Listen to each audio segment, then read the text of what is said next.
let me hit the record button here. I thought about this last night. Just how fundamentally pathetic of a human being you have to be to sit around and blame migrants for everything. Just how fundamentally sad of a human being you have to be, right? Something goes wrong. It was the migrants. You don't get a job. It was the migrants. It was DEI. Just blame everybody for your fucking worries. And then when those groups say, hey, there's a problem, you go, oh my God, you just complain about everything. Literally the party of oppression. Yep. It's just fundamentally sad. It's fundamentally pathetic that people could sit around and literally take no responsibility. I blame myself for a lot of shit, right? That's part of self-reflection. That's part of just growing as a human.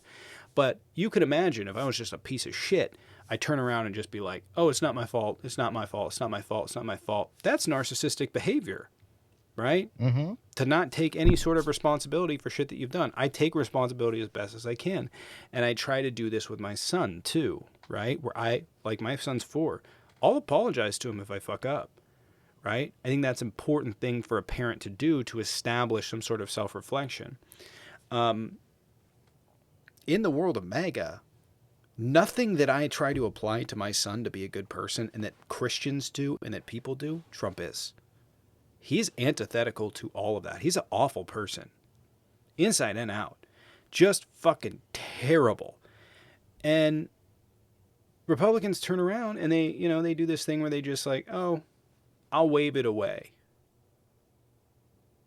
I can't get behind that logic. I can't see how people could sit down at a fucking table and look at their kids and tell them to act a certain way and then go, but if you're president, it doesn't fucking count.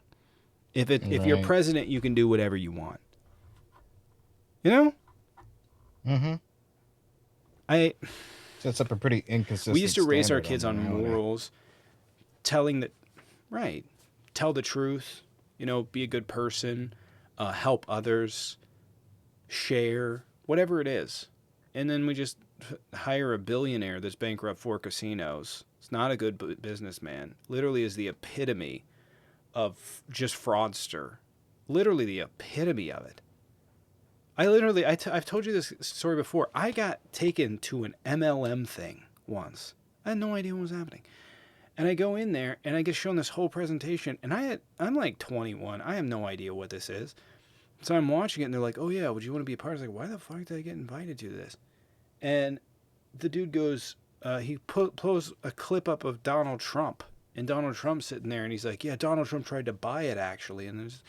And all this other shit. And I was like, any questions? Like, this seems like a Ponzi scheme. And he's like, if it's a Ponzi scheme, would Trump be involved in it? And would he want to buy us? I was like, yeah, that actually makes me more convinced. And then I ate their food. I literally ate their food in front of them and left.